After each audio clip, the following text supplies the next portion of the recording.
Salut, dans cette vidéo, on va parler de gestion de projet SEO. Gestion de projet SEO, comment s'organiser et optimiser son temps, être plus productif et efficace. Alors, comment ne pas être esclave de la technologie et s'en servir comme un outil à son service, c'est ce qu'on va voir de suite dans cette vidéo. Donc la clé de l'efficacité, on va pas réinventer la roue, hein, il n'y a pas vraiment de secret à ce niveau-là. C'est l'organisation, ça c'est la clé à tout niveau d'ailleurs de ta vie. Hein. Si tu es organisé, à un moment donné, c'est comme ça que tu réussis. Si tu es désorganisé, ben, à un moment donné, il ne faut pas s'étonner que voilà, ça soit complètement le why. Donc effectivement, ne pas confondre efficacité et être occupé. Ça c'est vraiment, je pense, un fléau assez majeur en France où il y a le syndrome d'être occupé. C'est-à-dire que tu peux être en fait travailler 12 ou 15 heures par jour et brasser de l'air, hein, par exemple faire des allers-retours dans des couloirs pour montrer que coucou t'es là, quoi, t'es là, tu travailles, tu charbonnes, et en fait en fin de journée n'avoir absolument rien branlé, de pas être efficace en fait, tout simplement. Ouais. Et je préfère moi personnellement un mec qui va travailler que 3 heures par jour, mais par contre 3 heures focus, il va pas brasser de l'air, il va pas dire coucou je suis là, il va pas faire les allers-retours inutiles dans les couloirs, boire la machine à café, etc., papoter, etc. Voilà, ça c'est l'efficacité et l'efficience. Ok, donc ça c'est vraiment deux visions carrément opposées. Donc il faut être organisé pour ça. L'absence de distraction, ça c'est fondamental. Hein. C'est-à-dire qu'en gros, quand tu travailles, si tu fais une tâche, admettons, peu importe la nature de la tâche, rédaction de contenu, création de liens, le brief avec l'équipe et compagnie, il est évident que ton téléphone, ton smartphone que tu as ici, on va vérifier le retour caméra ici, tu vois, voilà. Donc ton smartphone, bien sûr, tu le mets en silencieux, hein, mieux en mode avion. Alors t'inquiète pas pour ça, s'il y a des proches ou des personnes qui t'appellent, ils vont survivre à ton absence. Il y a des outils formidables qui ont été inventés pour ça, qui s'appellent le répondeur notamment. Tu peux laisser des messages. Il est évident que tu vas mettre en silencieux les notifications des réseaux, Instagram, Facebook et compagnie. Ça c'est pareil, la bonne nouvelle c'est qu'Internet n'a vraiment pas besoin de toi, contrairement à ce qu'on peut penser. Tout ce genre de distraction, Skype évidemment, un gros fléau en termes d'efficacité. Donc ça, l'absence de distraction, c'est fondamental, être focus. La capacité, donc justement, on en vient à ça, être focus sur une seule tâche à la fois. Le traitement par l'eau des tâches et l'automatisation et la sous-traitance. Et si tu respectes ces principes élémentaires, voilà, je veux dire, il y a rien de nouveau sous le soleil, il n'y a pas besoin d'inventer l'eau chaude. Ben rien que si tu respectes ça, tu vas voir que tu devrais faire un sacré bon en termes d'efficacité. Alors, première chose, utiliser une to-do list. Une to-do list, tout simplement, tu fais une checklist. Alors uniquement des choses importantes. En tout cas, moi, je te partage ici ma vision, comment je fonctionne. Je te dis pas que c'est une vérité absolue. Moi, je fais comme ça. Après, à toi de t'approprier, on va dire, cette méthodologie de travail, voir si ça te parle ou pas. Pourquoi je fais une checklist uniquement des choses importantes?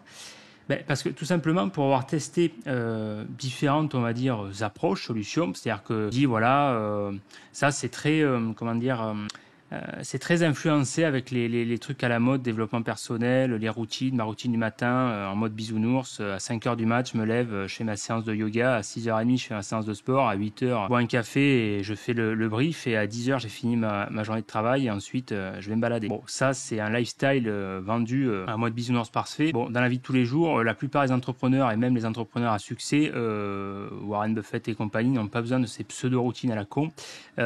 C'est juste, en fait, à toi de t'approprier, vu qu'on a tous une personnalité différente, à toi de t'approprier ta façon de travailler. Le plus important, c'est justement d'être organisé et d'accomplir tout simplement l'objectif que tu t'es fixé en fin de journée. Les to-do list, pour avoir testé plusieurs méthodes où en gros tu vas chercher à lister, ça rejoint finalement tout simplement les objectifs aussi dans les réussites de projet. Si tu te fais une to-do list où tu vas essayer de détailler toutes les tâches à accomplir, tu vois, où il y a vraiment pas de priorité, hein, tu vas essayer de faire une tartine de, je sais pas, allez, tu vas faire 300 tâches, tu vas lister 300 ici, je sais pas moi, alors j'exagère, hein, fermer ma boîte mail à telle heure, rédiger telle ligne pour tel mail, pour tel client, etc. Bon bref, tu vois le principe. Ça, pour moi, ça n'a aucun intérêt. Et pour avoir testé de ce côté détaillé, c'est contre-productif. Parce qu'en fait, dans les objectifs, admettons même, je sais pas moi, si tu as une boîte à faire tourner, ou j'en sais rien, ou tu as les objectifs pour un projet, peu importe, même, tu vois, dans l'édition de site, c'est un parfait exemple, l'édition de site ou les projets clients, mais l'édition de site. Si tu dis, allez, et alors là, je suis bien placé pour le savoir, parce que pour le coup, c'est une des énormes erreurs que j'ai faites par le passé ces dernières années, et donc là, je le parle vraiment, en connaissance de cause, et je l'assume pleinement, parce que je parle de mes échecs. C'est quand même important de parler de ces échecs. Je sais que c'est quand même un tabou en France et pour moi, c'est vraiment fondamental. La réussite se fait par l'échec. C'est voilà, c'est inconcevable l'inverse. Et l'erreur que j'avais faite, c'est qu'en fait, j'avais dispersé mes efforts, donc dispersé ce côté focus, tu vois. Je m'étais lancé dans les sessions de site avec qui peut le plus, enfin en gros, qui peut le plus, peut le moins. Je dis vas-y, allez hop, on va essayer de viser pas mal de niches, ok, tac tac, je fais une dizaine de sites à la fois, paf paf paf paf. Ok, je vais lister tous les trucs, tu vois. Donc alors attends, faire balise title de ça, faire ci, faire ça. Et en fait, ça a été une énorme erreur parce que le problème, c'est que tu te retrouves finalement une fois que tu as fait ta to-do list, le seul avantage que tu as, c'est juste une petite branlette mentale. Tu dis waouh, elle est belle ma to-do list, tu vois. C'est en gros faire comme un beau cahier des charges ou un beau truc. Tu peux le encadrer, faire un tableau. Sauf que ça te sert à rien parce qu'en fait, ça va, projeter sur toi une charge mentale de travail qui finalement va, te démotiver, deux, va te confusionner parce que tu vas pas savoir par où commencer. Au final, tu vas dire, putain, mais il y a vachement de trucs à faire. Donc, moi, pour l'avoir testé, en tout cas, c'est quelque chose que je ne te recommande pas. C'est contre-productif. Ça va polluer ton cerveau inutilement. Donc, ce qu'il faut faire, en plus, moi, j'ai ce côté vraiment, je fonctionne beaucoup à l'intuition, beaucoup à l'impro, un peu comme un artiste, beaucoup ce côté créatif, ok. Et ça, je pense, c'est quand même, en tout cas, fondamental pour moi. En tout cas, c'est important pour moi de laisser cette partie impro. Vraiment, ce côté, paf, tu vois, te laisser un petit peu, pas forcément te laisser aller, mais enfin, pour moi, le SO, c'est quand même un côté. Il y a bien sûr des règles élémentaires, il y a un côté un peu mathématique, tout ça, mais il y a quand même un côté intuitif pour moi. Il y a un côté intuitif à t'approprier. Ce que je dis, il faut arriver à sentir la serpe, sentir l'algo. Et ça, c'est vraiment le côté intuitif. Mais pour autant, il te faut ce que j'appellerais un fil conducteur. Et moi, c'est le meilleur compromis que j'ai trouvé dans les to-do list. Tu te fais en fait un fil conducteur. Tu te dis, par exemple, tu vas détailler par projet. Tu dis, voilà, admettons, dans l'édition de site, j'ai tel site sur telle niche, tel site sur telle niche. Ok, tac, tac. Tu te fais... admettons, allez, tu commences déjà par trois sites. Tu te dis, ok, je vais faire ça. Sur ce site-là, je vais noter les choses importantes. Dire par exemple, ok, je vois qu'il y a une couille sur une mise à jour, je vais réparer ça, d'accord. Une fois que tu as fait ça, hop, l'idée, c'est essayer de te lister au maximum, si tu peux, 3 tâches. Si tu listes 3 tâches importantes par projet et que tu te limites déjà à 3 projets, ça, pour moi, je trouve que ça sera beaucoup plus efficace que si tu listes une tartine de taxes. Alors, bien sûr, attention, il ne faut pas prendre au pied de la lettre, c'est pour te donner un petit peu l'approche. Après, bien évidemment, c'est quand même important. Le but d'une to-do list, d'une checklist, c'est de te libérer en fait de cette charge mentale de ton cerveau, parce que voilà, en tant qu'être humain qui vivons dans à l'époque actuelle, quoi, hein, en 2023 où je fais cette vidéo, on a quand même beaucoup d'informations à traiter. Voilà, on a des cartes bancaires, des numéros de cartes bancaires à se rappeler. Tu as le numéro de ta carte bancaire. Et si tu en as plusieurs, par exemple, tu as le numéro de tes cartes bancaires, les dates d'expiration, de tes codes, le code de ton téléphone, le numéro de ta sécurité sociale, de ton passeport, si tu voyages, etc., etc., si tu fais des visas, patati patata. Donc tout ça, ça te rajoute une charge mentale, en fait, qui fait que ça peut te choper des migraines, te rajouter un stress, etc. Alors, je sais pas comment ça se passait à l'époque des charrettes et des bœufs, mais je pense que ce côté charge mentale, cerveau, était peut-être moins important. Bon, il y avait d'autres inconvénients, petit aparté fait. Mais en gros, le côté sur la to-do list, vraiment, essaie de te limiter dans les notes, dans la prise de notes. Si tu peux, bien sûr, si tu penses à un truc, dire ah merde, putain, il y a ça, tant que tu y penses, forcément, t'en profites pour le noter. Mais ce qui va être important dans ces cas-là, et c'est là où ça peut être intéressant, des outils comme, alors il y en a plusieurs, moi, ceux que j'ai testé, la Todoist, je crois que c'était Todoist, non, Todoist. Bon, bref, Todoist et EasyNote, voilà. Il y en a un qui n'existe plus, je crois qu'il est down, voilà. Donc, je te l'ai pas listé ici. Il y en a plusieurs, moi, ce que j'aime bien dans ces outils, c'est le côté finalement assez simple d'utilisation. Voilà, j'aime pas trop, voire pas du tout le côté usine à gaz.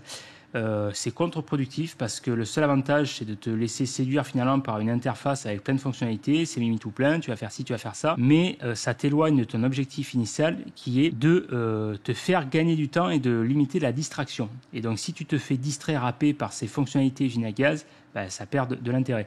Donc ça, j'avais bien aimé parce que... alors en plus, je crois qu'il y avait des options gratuites ou sinon, tu as des options payantes, mais le prix était correct. Fais voir le pricing, tarif et la pricing. Et application, patati patata. Bon, ça, c'est vachement objectif. Pour eux, c'est toujours le meilleur.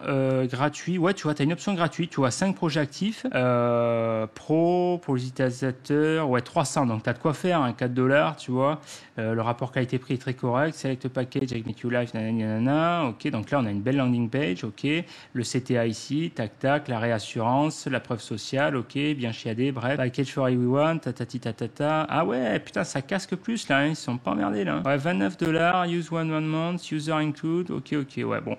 Moi, ce que je te conseillerais de commencer, si tu veux pas t'emmerder, Ouais, j'avais pris ça, je pense, Todoist. J'avais quand même aussi testé EasyNote. J'avais bien aimé, je crois, de souvenir l'interface, je pense. C'était assez sympatoche. Ouais, j'aimais beaucoup. Ah ouais, ben oui, mais oui, quand je l'avais testé, c'était moins cher aussi. Mais j'aimais beaucoup cette interface là, vraiment, plus vraiment pour la gestion de projet, notamment gestion de projet. Alors à la fois édition de site client aussi, avec ses codes couleurs, un peu comme, je sais pas si tu connais l'appli Monday.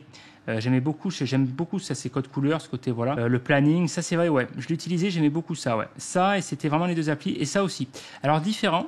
Là, effectivement, ça peut plus s'intéresser pour le côté gratuit, mais c'est vraiment des approches un petit peu différentes. Là, je crois de souvenir, voilà, c'était plus prise de notes, voilà, prise de notes. Alors, si c'est pour la gestion de projet, j'aurais quand même tendance plus à t'orienter là-dessus, EasyNote. Alors bon, je sais, moi, c'est quand je l'avais testé, c'était quand même pas ce prix-là de souvenir. Je pense même d'ailleurs qu'il y avait une option gratuite, je pense. Mais c'est quand même plus axé gestion de projet quand même. Tu vois, tu as une segmentation ici, des codes couleurs, tac, tac. Moi, j'aime bien ce côté. Il n'y en a pas beaucoup, je trouve. C'est la rareté au jour d'aujourd'hui. Alors, on a la chance d'avoir énormément de tools, de logiciels qui sortent, de plus en plus d'ailleurs en France, ça c'est bien. Par contre, il n'y en a quand même pas beaucoup où je trouve la valeur ajoutée et vraiment dans cette capacité à répondre à un besoin précis de simplicité. Voilà, je pense qu'il faut revenir à de la simplicité et pas tomber dans le piège de l'usine à gaz, vraiment. Et là, c'est à la fois un rôle de trouver des bons infographistes, des ergonomes également, mais également des développeurs qui puissent accorder leur violon là-dessus et vraiment organiser l'information de manière claire. Parce que toi, en tant que client de ces solutions-là, de ces projets-là, ce que tu cherches, en tout cas moi ce que je cherche, c'est vraiment une solution, peu importe, soit un logiciel, un SAS, compagnie, on s'en fout, une solution qui puisse répondre à un besoin, mais de simplicité. C'est-à-dire que quand j'ouvre ce logiciel, c'est pour ça que c'est ce qui a fait, alors j'ai plus les noms en tête, que j'avais testé plusieurs logiciels par le passé, ce qui a fait que je l'avais plus utilisé finalement, c'est qu'ils étaient sympas, mais ça répondait pas à mon besoin trop quelque part compliqué. Tu vois là, c'est-à-dire le temps que je remplissais les notes, que j'affectais telle note à telle tâche, à tel truc, je me suis dit mais putain, mais au final autant que je prenne un bon vieux bloc-notes comme je faisais à l'époque, c'est-à-dire le Notepad++, moi je fonctionne beaucoup à l'ancienne, je me note le truc, paf paf, merci au revoir quoi. Et pour moi j'étais plus efficient parce que ça perdait l'objectif de départ, qui était finalement de gagner du temps, juste décharger de cette charge mentale, merci au revoir, tu vois. Mais voilà, c'est à toi de trouver le bon compromis. Et encore une fois, moi c'est ma vision. Chacun sa personnalité. Si toi ça te parle plus, moi j'aime beaucoup. J'aurais aimé tester l'outil Monday. Ils avaient fait la pub. J'aimais beaucoup ce côté code couleur et tout. Bon, le prix m'avait quand même refroidi. Mais encore une fois, ça dépend le besoin. Tu vois, si t'es chef de projet par exemple, ou t'as vraiment un besoin à ce niveau-là, c'est un investissement qui peut vraiment être intéressant. Vraiment de chercher ça. Voilà, je t'orienterai là-dessus. Et pour en revenir donc à ce côté, vraiment essayer de pas tomber dans le piège de lister tout. Ou en tout cas, si tu listes tout comme un audit. Ce qu'il faut faire, c'est surtout de prioriser, dans ce cas-là, bien segmenter, tu vois. C'est pour ça que là, en fait, je pense que la prise de notes, ça dépend vraiment aussi de ton profil. Si tu es éditeur de site ou si tu travailles chez un annonceur ou un truc comme ça, tu es assez focus sur une approche finalement assez monoprojet où tu n'as pas beaucoup de projets à gérer, tu fais ça de manière artisanale, tu as une dizaine de projets, tu vois, comme moi en tant qu'éditeur de site, j'ai pas une centaine de sites, j'ai pas 50 000 sites de drop, tu vois. J'ai une dizaine de sites, ça me suffit, voilà. Bon, ben, de manière artisanale, ça fait l'affaire. Mais si tu as vraiment une vision plus comme quand j'étais responsable et chef de projet à l'époque en agence, où j'avais donc des projets clients à gérer, une équipe à gérer, et en tant qu'éditeur, si tu as pas mal plus de projets, cette interface-là, je pense, serait plus adaptée. Et honnêtement, si je devais retester ces logiciels, je m'orienterais plus davantage sur EasyNote, où ça serait plus adapté. Je le répète, j'aime beaucoup ces codes couleurs, ce visuel, parce que l'inconscient va d'abord réfléchir en termes visuels, en termes de code couleur, avant de traiter l'information de manière analytique par ton cerveau. Donc du coup, ça j'aime beaucoup. Le fait de segmentation, en fait, tu as un dashboard qui est assez clair en un coup d'œil, qui te dit, ok, tac, tac, où j'en suis. Voilà, c'est l'idée. Ok. Donc, checklist uniquement des choses importantes, fil conducteur. Les outils dont tu peux utiliser, donc ce que je te recommandais, EasyNote, Todoist. Sinon, tu as le bon vieux Notepad++. Alors ça va bien si je t'ai dit, tu n'as vraiment pas beaucoup de notes. C'est vraiment, tu dis, allez, là, par exemple, tu te notes ce que tu as à faire sur la semaine. Ça va très bien, ça fait très bien le taf, ok. Si tu veux gérer ça voilà, pour une approche mensuelle, annuelle, dans ce cas-là, effectivement, EasyNote pour un très bon, on est sur quoi comme pricing à 29 en entrée, $29, un user par mois, on a quoi? Bon, 30 gigas, ça on s'en fout, 50 templates, d'accord, c'est juste par user. Bon, ben voilà, 29, ma foi, on est quoi par mois? Billy de la nuit, ok. C'est pas mal avec la conversion en euros. En plus, là, tu peux jouer si tu es dans des pays d'Asie, peut-être à voir s'ils ont d'autres prix. Je suis quoi là? Je suis en Indonésie. Ah non, ils ont que ce prix-là. Bon, à voir. Non, c'est pas mal. C'est pas mal. Ok. Donc Google Docs, sinon bien Google Keep. Mais voilà, effectivement, peut-être plus EasyNote. Ouais, j'aurais tendance à te recommander ça.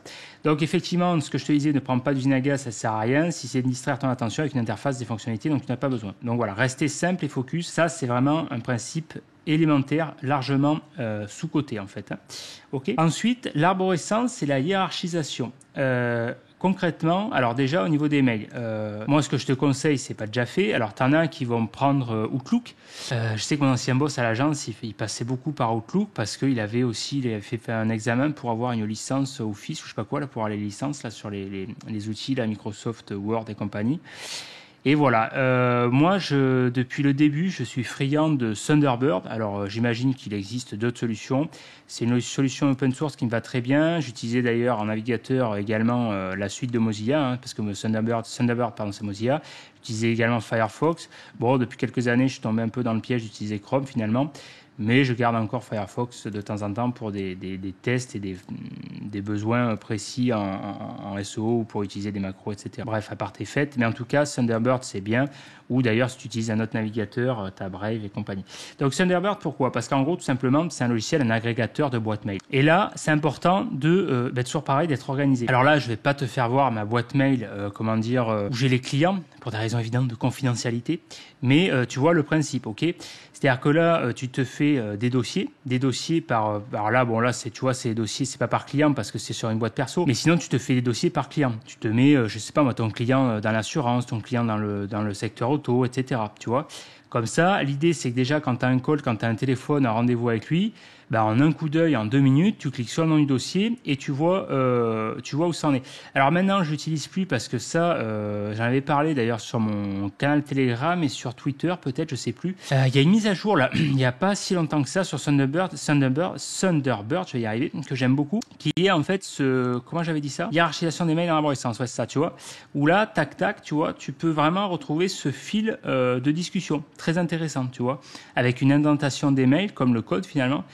Ça, j'apprécie beaucoup énormément quand tu vois ici, donc là, c'est avec l'ancien VPN que j'utilisais, Atlas VPN, maintenant c'est ExpressVPN.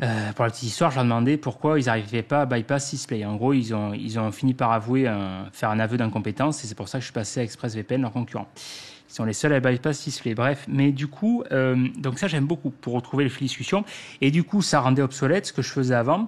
J'avais un dossier par client, donc tu vois, le client dans l'assurance, le client dans le secteur auto, etc. Et c'est comme ça que j'arrivais à gérer une trentaine de clients. Et du coup, je poussais le vice plus loin. C'est-à-dire que pour chaque dossier client, je segmentais, j'avais un sous-dossier par envoi et réception. C'est-à-dire que je ne sais plus comment je notais ça, mais en gros, j'avais un dossier envoi-réception. Ce qui fait qu'en fait, ça c'était important parce que justement, l'idée, ce que je voulais, c'est que, donc vu que j'étais responsable de service, donc j'ai commencé en bas de l'échelle technicien, après je suis passé responsable, du coup j'avais une équipe à gérer, donc j'avais des clients à gérer. Quand j'avais alors c'était, pour préciser juste le contexte, j'avais affecté, les membres de mon équipe qui avaient un portefeuille client, ils étaient également chargés de faire les entretiens, de gérer leurs clients finalement en téléphone, etc., en suivi.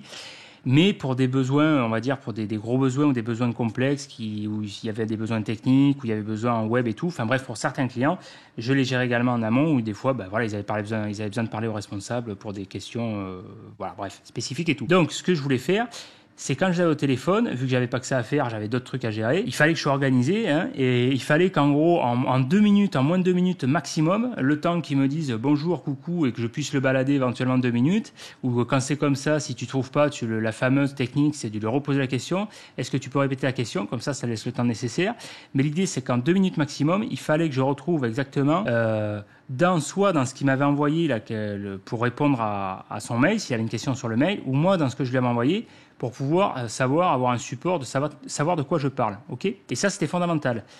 Si en 2 minutes maximum, t'es pas foutu de retrouver le mail que le client t'a envoyé ou le mail que tu as envoyé au client, c'est qu'il y a un problème d'organisation. Voilà. Et ça, c'est fondamental si tu as beaucoup de tâches à gérer. Donc ça, c'est une technique que je recommande. Maintenant, c'est devenu obsolète parce qu'il y a ce principe d'arborescence qui, ma foi, est beaucoup plus simple et qui permet d'avoir beaucoup moins finalement de dossiers. Donc ça, c'est très important. Une segmentation, tu vois ici. Bon, là, c'est, tu vois, pour donner une idée, tu vois, c'est finalement le même principe d'arborescence sur un site internet. Finalement, si tu fais ni plus ni moins qu'un silo, si tu vas par là. D'ailleurs, d'ailleurs, celui qui a introduit cette notion, la Bruce Clay, dans les années 2000, de silo sémantique, il le disait lui-même. Il s'est inspiré du principe de segmentation d'arborescence sur le disque dur, et tu retrouves ce principe finalement qui est assez universel dans tout, tu vois, dans les boîtes mail. Tu vois, ici, j'ai segmenté, ça pourrait s'apparenter à la catégorie logiciel. Tu vois, logiciel avec différents logiciels, Atlas VPN, ExpressVPN, j'aurais pu regrouper, tu vois, faire un petit silo ici. Et ici, Blazing, bon, ça, c'est encore une fois, c'était un provider pour quand je faisais GSA. Pour les IP, SO Spartan, ça c'était un capsule, ça c'était une GSA, Squid c'était des IP également privés, et le VPS également que je lis. Voilà, bref, bon, ça n'a rien à voir. Voilà, les affiliations, etc. Quand je faisais dans le secteur de la rencontre, HM Madison, etc. Bon, les différentes affiliations, etc., etc. Qu'est-ce que ça fout là, ça d'ailleurs, Glidden pourquoi Glidden c'est en dessous de la rue des plantes, ça n'a rien à foutre là. Bref, ensuite ici, banque en ligne, bon bref, tu vois l'idée quoi, hein. Voilà, je vais pas cliquer sur les mails pour pas avoir accès, mais l'idée c'est ça, c'est vraiment, je t'invite vraiment à segmenter, faire les dossiers par client. Ça, c'est le b.a.-ba, si tu ne sais pas déjà fait. Et effectivement, de profiter de la mise à jour qui est très appréciable, cette hiérarchisation des mails en arborescence pour avoir un suivi. Ensuite, sur le disque dur, tu fais ce même principe-là. Voilà, donc pareil, malheureusement, pour des raisons de confidentialité, j'aurais bien aimé te faire voir ma segmentation par client, parce qu'en fait, alors là, je vais pas te le faire pour les raisons de confidentialité, mais en gros, ici, quand tu cliques sur projet, j'ai vraiment un dossier ancien projet. Ensuite, j'ai des dossiers clients. J'ai vraiment des dossiers par template, un process type, par exemple pour la prospection. Ensuite, pour les demandes de réexamen Google, première demande, deuxième demande, etc. Ensuite, j'ai client terminé. Donc les clients pour lesquels je ne bosse plus à l'instant T, mais qui peuvent me recontacter après, c'est arrivé donc pour l'ancien client dans le domaine de la santé. Ensuite, tu as les clients actuels, tu as également les clients où j'avais un dossier marqué prospect, d'accord. Donc je dis j'avais parce que je fais quasiment plus de prestat classique, parce que j'en ai marre tout simplement, voilà, je passe à autre chose et je suis à fond sur le projet Software Maker. Ça peut m'arriver une ou deux fois à la rigueur, mais voilà. Ici, donc prospect, client, par client, tu mets ce nom des clients, le client dans la santé, le client dans le secteur auto, assurance, etc., etc. En rencontre, tout ce que tu veux. Une fois que tu es sur ton dossier client, tu vas segmenter, tu vas avoir des dossiers demande de devis, devis et facture. Par exemple, alors là, tu regroupes, par exemple, moi j'avais fait un dossier à la fin quand tu as beaucoup, ça dépend la nature du projet, mais quand tu as des projets complexes sur des sites e-commerce où tu as des volumétries de data à gérer, tu as beaucoup d'informations, des Excel, des rapports, des audits, etc. Donc moi, ce que j'avais fait, j'avais carrément fait un dossier data. Voilà, data où j'avais foutu toute la data qui servait à analyser, au reporting, etc. Mais sinon, tu peux te faire un dossier également audit, ok, audit, ou après j'avais fait un dossier suivi mensuel. Dans le cadre du suivi mensuel, j'avais fait un fichier Excel que je ne vais pas te montrer pour raison de confidentialité, mais j'en montre une partie dans l'académie. Dossier Excel avec, j'avais marqué, je sais plus, netlinking, oui, le nom du client, bon, peu importe. Donc j'avais fait plusieurs onglets. J'avais fait un onglet avec les informations de compte que j'avais créées sur les plateformes de Snap, Dropcatch, etc. pour acheter de l'expérience. Les plateformes d'achat de liens, NextLevel, AccessLink, iRefer, etc. pour acheter des liens. J'avais un onglet donc reporting où je reportais les principaux liens, par exemple achetés sur NextLevel, AccessLink, etc. iRefer. Je cite ces trois, NextLevel, iRefer, AccessLink, parce que c'est les trois tout simplement que j'utilise le plus. Ensuite, qu'est-ce que j'avais fait? Reporting info compte. Oui, un onglet pour les mots-clés également, ça c'est quand même la base, hein, les mots-clés, avec segmenté donc par priorité, priorité 1, priorité 2, priorité 3. Je montre effectivement cette partie-là dans l'académie. Avec également ça très important. Alors putain, ça c'est très important d'ailleurs. Hein. Alors c'est pas vraiment dans la gestion de projet, mais je t'en parle, c'est la stratégie.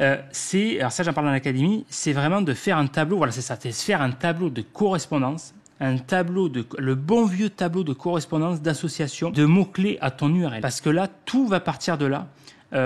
Ça, je fais un lien avec les précédentes vidéos sur la stratégie et l'effet yo-yo, tout part de là. C'est affecter une URL à tel mot-clé. Par exemple, tu veux te positionner sur casque moto. À l'instant T, tu as telle URL qui se positionne, qui est choisie par Google, c'est telle URL. Cette URL-là, tu la fous sur un tableau. Dans ton tableau de correspondance, tu as un tableau avec 2 colonnes mot-clé URL. Alors moi j'avais même plusieurs URL parce que j'avais une URL donc pour ce client-là, thématique santé, j'avais les fiches conseils, 3 segmentations, j'avais fiches conseils, catégorie et URL produit.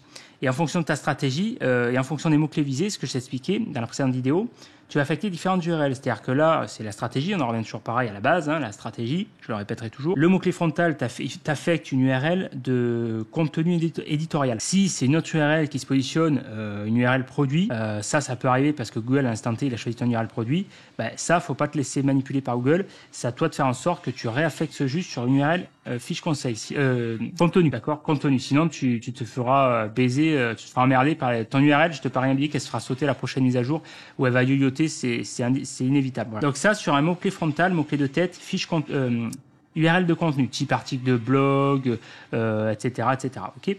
Ensuite, sur un site e-commerce, donc sur les URL à intention à la fois commerciale, informationnelle et plus commerciale, URL catégorie. Et ensuite, donc milieu de longue traîne. Et ensuite, longue traîne, fiche produit. Tête de longue traîne, fiche contenu, article de blog par exemple. Milieu de longue traîne, catégorie dans le cas d'un site e-commerce. Longue traîne, fiche produit. Ça, c'est de la stratégie. Et ça, tu fais un tableau de correspondance. Voilà, ça, c'est ce qu'on pourrait appeler un gros tips. Voilà. Alors, je vais anticiper cette fois-ci sur Twitter. Donc, la source, c'est moi, mon expérience, mes tests. Voilà. OK. Le gros tips délivré par moi. Voilà. Donc ça, très important, tableau de correspondance. OK. Ensuite, sur disque dur, donc effectivement, ça, dossier par client. Donc là, là, tu vois, tu as le même principe. La ressource SEO, tu vois, j'avais fait des dossiers. Archive.rx, clocking. Ouais, ça, c'était pour scraper, récupérer le contenu. Remonter les expis, les alias mail, les proxys, les petits secrets Google. Les tips. Les Google My Business, HT Access, les techniques que j'ai utilisées, que j'ai scrappées suite à ma veille et mes résultats et mon expérience. List Blast, Indexer, ça c'est pour GSA Xrummer, les ressources marketing. Bon, ça se fait mise en demeure quand il y a les clients qui me cassent les couilles. Netlinking. Ouais, les stratégies, ça c'est ce que j'explique dans l'académie. Ouais, Private Network. Comment ça se fait que j'ai osé mettre ce nom-là? Réseau de sites satellites, ouais. Ensuite, oui, parce que c'est en anglais. Réseau de sites. Ah oui, j'ai mis les deux. Traitement, ça c'est un. Et WordPress, voilà, tu vois, j'ai fait des hiérarchies comme ça, tu vois. Le Google Maps. Donc ça, t'appliques ce même principe. Activer le mode ne pas déranger, très important. Largement sous-côté. Donc, tu te mets en mode avion, ok. Donc tu te déconnectes de toutes les sources de distraction, tous les réseaux. Twitter, Telegram, Skype, WhatsApp, Instagram, Facebook. Tu désactives toutes les notifications push qui sont une agression mentale, clairement une agression psychologique. De reprendre le contrôle sur les notifications push, c'est vraiment sur les notifications, en fait, c'est le sens, la démarche. Thunderbird, tu lis pas les mails. C'est-à-dire que là, j'ai ouvert Thunderbird pour faire cette vidéo, pour te faire voir ça, mais là, direct, voilà, merci, au revoir, je le ferme. C'est-à-dire que quand tu fais une tâche, là, par exemple, tu vois, je tourne une vidéo, je vais te faire voir. Ici, là, j'ai activé le mode performance. Ici, il y a une fabuleuse fonctionnalité sur Windows. Je sais pas si c'est sur Windows, parce que je suis sur Windows 11, mais Windows 10, c'est pareil. Sur système notification, le mode ne pas déranger. Ce qui fait que là, tu n'as plus de ces notifications. Alors là, par exemple, je suis connecté à WhatsApp sur le desktop, sur le bureau. Sur la dernière mise à jour, maintenant, tu as les notifications, alors qu'avant, ça y est pas. Donc ça, c'est très important. D'accord? Je ne veux pas être dérangé pendant que je fais ce que j'appelle une tâche de fond. C'est-à-dire que là, au moment où je fais cette vidéo, je ne veux pas être dérangé. D'accord? Donc là, ici, j'ai activé ça ici. Ne pas déranger. Très important. Le téléphone, il est en silencieux. Ok. Bon, en plus, vu que je suis à l'étranger, on peut toujours m'appeler. Voilà, quoi. Donc ça, c'est important.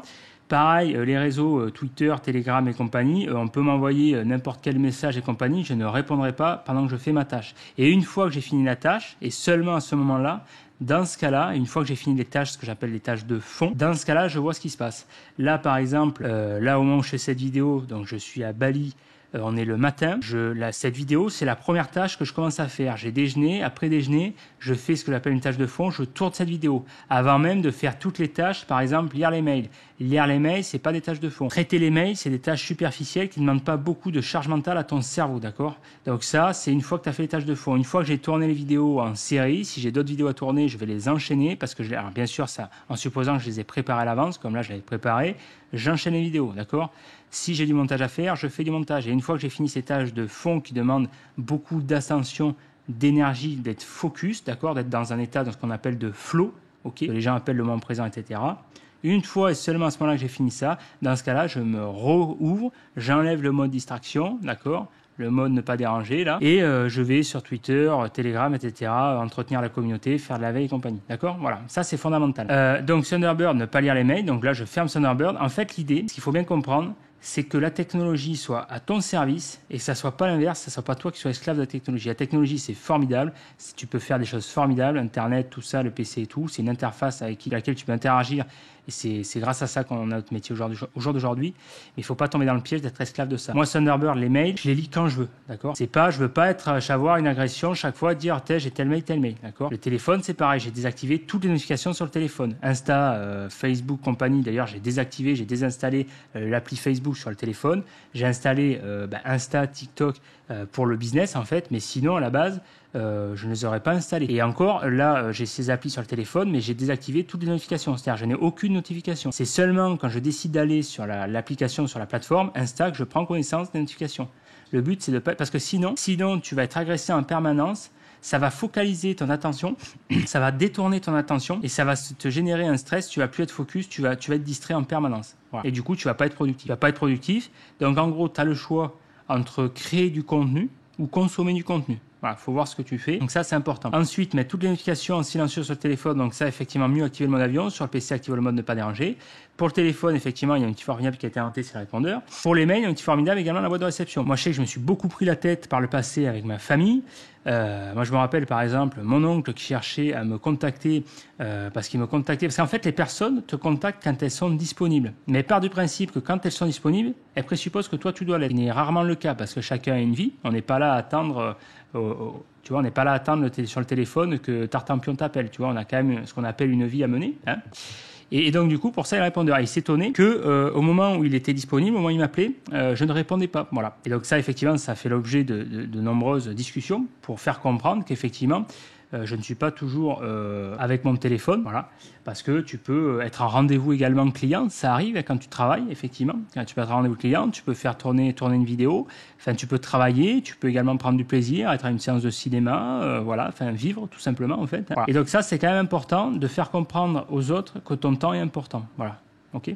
Ensuite, pour les mails, donc effectivement la boîte de réception, donc ça, il n'y a pas de souci.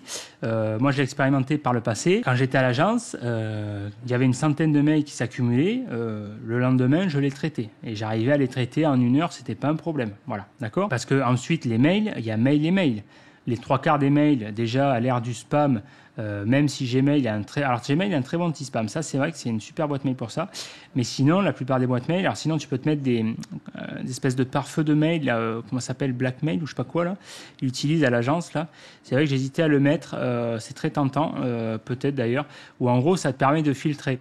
Tu vois, c'est-à-dire que si celui qui t'envoie le premier mail, il se reçoit d'abord une espèce de mail automatique là, où en gros il doit valider que c'est lui l'envoi du mail, etc. Et ensuite, enfin bref, ça se fait comme un filtre. Mais finalement, je l'avais pas activé, je crois, parce qu'il y avait. Si des fois, tu vois, par exemple, tu as des réponses automatiques, genre, je sais pas moi, tu as l'URSSAF qui t'envoie un mail avec souvent c'est des no reply, tu vois. Bon, si tu reçois pas le mail, c'est un peu con, des fois c'est important, voilà. Bref, et ça c'est une solution. Ok. Alors la bonne nouvelle, effectivement, voilà, c'est ça. Internet n'a pas besoin de toi. Être impitoyable sur toutes ces pollutions d'attention, ça c'est vraiment aujourd'hui, c'est fondamental. Hein. Ne laisser personne interrompre sa tâche sous aucun prétexte, sauf cas de force majeure et réelle urgence. Moi, c'est pour ça que c'est quelque chose à l'agence, en fait, quand je travaillais à l'agence. Ce que j'aimais beaucoup, c'était l'ambiance, le côté social et le côté enrichissant, c'est-à-dire que c'est très enrichissant le fait d'être dans ce bouillon de culture, être entouré de toute une équipe de développeurs, d'intégrateurs, de graphistes, de directeurs artistiques, de directeurs commerciaux, de community managers, de référenceurs, etc., de chefs de projet et tout. C'est très intéressant parce qu'en plus, vu qu'il y a une super ambiance, on échangeait et ça, c'est la meilleure veille que tu puisses faire en fait. C'est là où ça a été la meilleure école pour moi. Tu passes 1 an dans une agence comme ça vaut tous les cursus que tu peux apprendre, surtout tous les cursus théoriques que tu vas rien apprendre du tout. Et là, ça, c'est vraiment très important. C'est ce qui me manque honnêtement à l'heure actuelle, c'est vraiment ce bouillon de culture, d'échange. Voilà. La contrepartie, l'inconvénient, quand tu veux faire des tâches de fond, et encore plus justement quand tu es responsable d'équipe, parce que forcément on te sollicite, tu vas le directeur commercial qui va solliciter pour faire un devis, pour avoir ton expertise technique sur chiffrer un devis, etc., en fonction de la concurrence du mot-clé, etc. Tu vas forcément avoir ton équipe qui va te solliciter, tu vas avoir le chef de projet, tu vas... Enfin bref. Et ça, du coup, c'est intéressant, c'est très bien, voilà, t'es tu es dispo pour tout le monde et tout. Mais le problème, c'est que si tu veux faire une tâche de fond, c'est quasiment impossible. Et à la fin, ça me saoulait tellement que j'avais plus en fait envie d'attaquer aucune tâche de fond. Et dans ce cas-là, les tâches de fond, je les faisais chez moi. Je me foutais sinon en remote, où je négociais des jours comme ça. Ou alors que ce que je disais, là, ce que je vais parler plus loin, je donnais des cours à l'université. J'allais donc à Vichy, donc l'université rattachée à Blaise Pascal de Clermont. Et j'en profitais, vu que ma sœur habitait là-bas à l'époque, j'en profitais pour me foutre, pour travailler 1 ou 2 jours en remote. Et c'est là où j'en profitais pour faire des tâches de fond en fait. Parce que là, au moins, je n'étais pas dérangé, j'avais le contrôle là-dessus. Et au moins, pour faire des stratégies de référencement, des ci, des là, etc. Ok. Voilà. Donc, effectivement, ne laissez personne interrompre sa tâche sous aucun prétexte. Là, par exemple, c'est pareil. Si tu as le téléphone qui sonne, ce qui arrive très souvent si tu es responsable d'équipe, tu vas avoir souvent, les 3/4 du temps, ça va être du démarchage. Tu vas avoir la nana qui va t'appeler pour démarcher pour l'achat de liens. Je travaille pour telle plateforme, l'achat de liens, tout ça. Donc voilà, ces nanas-là sont très charmantes et tout. Mais par contre, tu as autre chose à foutre, clairement. Donc à la fin, ce que je faisais, je posais une question très simple qui permettait de filtrer. Bonjour, quand tu décroches, bonjour. Est-ce que c'est pour me vendre quelque chose ou pour m'acheter quelque chose? Voilà, en fonction de la réponse, déjà, merci, au revoir. Voilà. Donc ça, c'est une astuce également qui marche très bien, qui est un petit peu déroutante pour l'interlocuteur, mais qui marche très bien. Alors bien sûr, faut enrober un petit peu ça avec la diplomatie. Voilà, tu fais pas ça avec une voix grave, un peu. Voilà, tu essaies d'enrober le truc. Tu vois, si les personnes, en plus, la plupart du temps, les personnes sont sympas. Hein, les pauvres, on peut pas les blâmer pour ça. Donc, faut essayer un petit peu de mettre ça avec le sourire, etc. Mais comme ça, en moins de 2 minutes, tu as filtré un appel. Définir des priorités, effectivement, finir avec les fausses urgences, parce qu'effectivement, ça, c'est vraiment un sacré fléau. On te dit souvent, fais-moi un devis, c'est urgent, fais-moi ça, c'est urgent, fais-moi ça, c'est urgent. En fait, je pense qu'il faut revenir à la notion sémantique du terme urgence, en fait. Si tu tapes urgence sur Google, je pense que la définition, à mon avis, n'est pas ça. Moi, ce que j'appelle les urgences, c'est les urgences médicales, les urgences vitales. Quand il y a un pronostic vital qui est en jeu, si par exemple, tu as un décès, que tu dois aller te recueillir auprès d'un membre de ta famille, s'il y a un proche qui va crever, par exemple, si tu dois te faire hospitaliser, voilà, s'il y a quelque chose comme ça, c'est une véritable urgence, d'accord. Si c'est un client qui a un problème avec sa banque, si t'as merdé dans une redirection HTTPS, HTTP, il n'y a pas le retour de la banque, si son site il est planté, etc., etc. Pour moi, ça c'est pas une vraie urgence, d'accord. Ça effectivement, il faut la traiter dans la mesure du possible, mais c'est pas une vraie urgence. Et le pire de ça, c'est s'il est 6 heures du soir, que toi, tu as fait ta journée de taf, tu t'es correctement organisé, mais qu'il y en a un qui a branlé justement, qui n'a pas été efficace, qui a été occupé à brasser de l'air, à faire des retours dans les couloirs, à parler, la pause café, etc., et qui se réveille à 5 heures, qui se dit « Merde, putain, j'ai un devis à faire pour le lendemain », qui vient te voir, Seb, en urgence, « Tiens, j'ai un devis à faire en urgence. » Non, ça, c'est pas une urgence. Ça, c'est juste un manque d'organisation qui projette sur toi, du coup, d'accord? Vu qu'il a été incapacité de s'organiser en amont, que ça soit le prospect qui te demande en urgence, donc ça, si c'est le prospect qui te demande en urgence, c'est un cas de manque de considération et de respect d'ailleurs. Et si c'est un membre de l'équipe, peu importe que ce soit ton supérieur ou pas, c'est un manque d'organisation qui va essayer il va te refiler la patate chaude, d'accord? Donc c'est à toi, en fait, qu'il va te filer la charge de compenser son incompétence d'organisation. Voilà. Donc ça, c'est important également de se faire respecter par rapport à ça et de ne pas accepter ce genre de fausse urgence. Ce n'est pas urgent, d'accord? Donc si tout est urgent, au final, il n'y a rien qui est urgent, hein. Le principe de l'urgence, c'est la rareté. Donc si sur 10 tâches que tu as effectuées, il y en a 9 qui sont soi-disant entre guillemets urgentes, au final, il n'y a rien qui est urgent, donc ça ne veut absolument rien dire. Voilà, c'est des priorités. C'est pour ça que c'est exactement pareil dans un audit. Quand tu fais un audit, tu segmentes par priorité. Tu fais priorité 1, tu mets, je ne sais plus comment j'avais fait ça, moi j'avais fait avec des codes couleurs, ce que j'explique dans l'académie, dans le module le niveau sur l'audit d'ailleurs. J'avais mis très important ou à faire absolument ou j'en sais rien. Donc ensuite... je sais plus, conseiller, je sais pas quoi, je sais plus, j'avais fait 3 codes couleurs, très important, voilà, priorité, en gros, priorité numéro 1, priorité numéro 2, et en gros, à la fin, 3, conseiller recommandé, tu vois. Et en gros, dans les trucs vraiment numéro 1 en rouge et tout, j'avais listé, je sais pas moi, faut pas que ça soit la majorité. En fait, si ton premier bloc, c'est là où il y en a le plus, ça ne sert absolument à rien. Ton prospect, c'est pour ça que souvent, il y en a qui vont se plaindre, ouais, mon client, il met pas en place la recommandation. Ben, pose-toi également la question, peut-être pourquoi il met pas en place la recommandation. C'est peut-être que tu as merdé dans ta capacité à transmettre l'audit. Parce que faire un audit, c'est pas uniquement balancer une tartine de conseils, c'est te dire, tu as un rôle effectivement de pédagogie avec ton client, de dire, OK, si tu fais bien le taf, tu priorises tes actions parce que ton client, il n'est pas blindé aux as, il va pas pouvoir appliquer toutes les recommandations, c'est quasiment impossible. Et puis, il a autre chose à foutre à un moment donné. Donc, si tu priorises correctement, dans ta priorité numéro 1, déjà, il puisse les mettre en place. Si tu as par exemple ne serait-ce que 3 recommandations, si il met pas en place au moins les 3 recommandations, c'est qu'il y a un problème. Voilà. C'est que tu as un problème, c'est soit que tu as merdé, que tu n'as pas filtré en amont, c'est-à-dire que ton client, c'est un rigolo et dans ce cas-là, tu as perdu du temps. Sinon, c'est que tu n'as pas été suffisamment, compétent à ta capacité à transmettre, vraiment, d'en faire comprendre l'importance du truc, d'accord? Mais ça, faut vraiment prioriser, c'est important, ok? Donc, les vraies urgences dans la vie sont rares, c'est ce que je te dis, décès, hospitalisation, pronostic vital en danger, etc. Ok. Est-ce que faire un devis, donc moi je te pose la question, c'est une vraie question, est-ce que faire un devis à 18h30 c'est vraiment urgent? Moi je serais intéressé d'avoir ta réponse, dis-la moi en commentaire. Est-ce que ce n'est pas le résultat d'un manque d'organisation de ta part ou de la part d'un collègue qui te demande, c'est le cas le plus fréquent finalement, d'un collègue qui va te demander salut, tu vas arriver comme une fleur, tu vois, salut. En gros, il va jamais te le dire comme ça, mais finalement, si tu fais une traduction, t'as pas besoin de DeepL, c'est comme s'il venait te dire oh désolé, je me suis mal organisé aujourd'hui, j'ai merdé, est-ce que tu pourrais rattraper mon manque d'organisation, tu vois, c'est un peu ça. Et ou celle du client prospect, voilà. Donc, on en vient à une autre question qui est fondamentale. Quelle valeur tu donnes à ton temps? Voilà. Est-ce que donner aux autres l'autorisation de te déranger en permanence, c'est OK pour toi? Ça, c'est à toi de voir. Et si tu faisais savoir aux autres que ton temps est important, OK? Par exemple, ton client qui débarque à la dernière minute pour te demander un devis, entre guillemets, urgent, OK? Un devis urgent qui va peut-être pas signer au final, d'accord? Parce qu'il va s'apercevoir qu'il n'a pas les fonds nécessaires, ok? Ou alors que il a augmenté tel collègue, mais finalement il n'a pas alloué ce budget-là pour toi, d'accord? S'il n'est pas à l'article de la mort, demande-lui de fixer un rendez-vous, par exemple, car tu n'avais pas prévu cette demande sur ton planning. Prochaine fois, ce client devra y penser à 2 fois avant de te demander une tâche à faire entre guillemets en urgence. Alors le but, bien sûr, ce que je te donne là, encore une fois, faut pas prendre tout au pied de la lettre. Hein. Il faut activer son cerveau, faut pas être un bœuf, d'accord. L'idée, il faut bien sûr être flexible, pas débile, d'accord. Voilà. Il est évident qu'effectivement, si tu peux t'organiser, si au moment où te demande le client, tu peux le faire, ok. Mais si vraiment ça t'arrange pas, ça te fout dans la merde. À un moment donné, il faut savoir dire non aussi, voilà, ok. Donc, faut être flexible, mais pas débile, voilà. Donc ensuite, se mettre dans un état de flow, c'est ce que je te disais, être focus sur sa tâche et ne faire absolument rien d'autre que sa tâche tant qu'elle n'est pas finie. Voilà, ça c'est vraiment la clé, le tips du siècle, quoi. Vraiment, tu vois, voilà.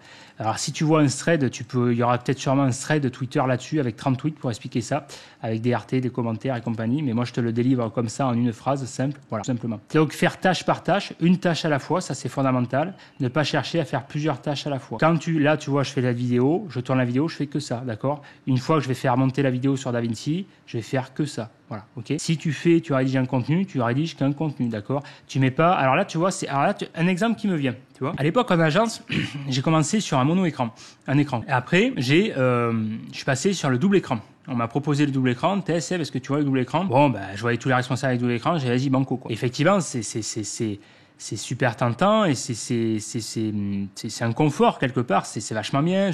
Du coup, j'avais 2 écrans, j'avais un écran il y avait la boîte mail et un écran sur les tâches, tu vois. Et tac, tac, tac. Et en fait, avec le recul, tu vois, une fois que je suis parti de l'agence, donc je me suis fait mon setup, donc avec le PC fixe, j'ai qu'un écran. J'ai dit, est-ce que j'ai besoin de 2 écrans? Au début, ça m'a fait bizarre, tu vois. Alors, c'est marrant parce que quand tu passes du mono-écran à 2 écrans, au début, ça te fait bizarre. Et quand tu repasses à mon écran, ça te fait encore bizarre. Et là, tu vois, je suis sur un PC portable, je suis en déplacement permanent, je suis à Bali au moment où je fais cette vidéo. Donc là, je suis sur un écran. Au début, c'est déroutant. Tu dis, merde, putain, je vais perdre en productivité. Tu vois, j'avais l'impression d'être plus productif avec le double écran. Et finalement, tu vois, j'en reviens, tu vois. Si j'avais le choix, je reprendrais pas de 2e écran. Parce que c'est une fausse bonne idée, je trouve, pour moi, pour avoir testé les 2, tu vois. Ça t'amène. Alors, un grand écran, ça oui. Par contre, ça, je t'avoue que là, je suis sur mon PC portable, c'est un 16 pouces. Ça me manque, mon écran 20 pouces, la dalle de 27 pouces 4K me manque, honnêtement. Mais parce que là, c'est un confort visuel, surtout quand tu fais du montage, des trucs comme ça. Ça, oui. Mais par contre, le double écran, alors je vais pas dire jamais, mais je ne pense pas que j'en reprendrai un jour. Parce qu'au final, tu vois, en plus, je m'en servais, donc j'avais la boîte mail ouverte en permanence.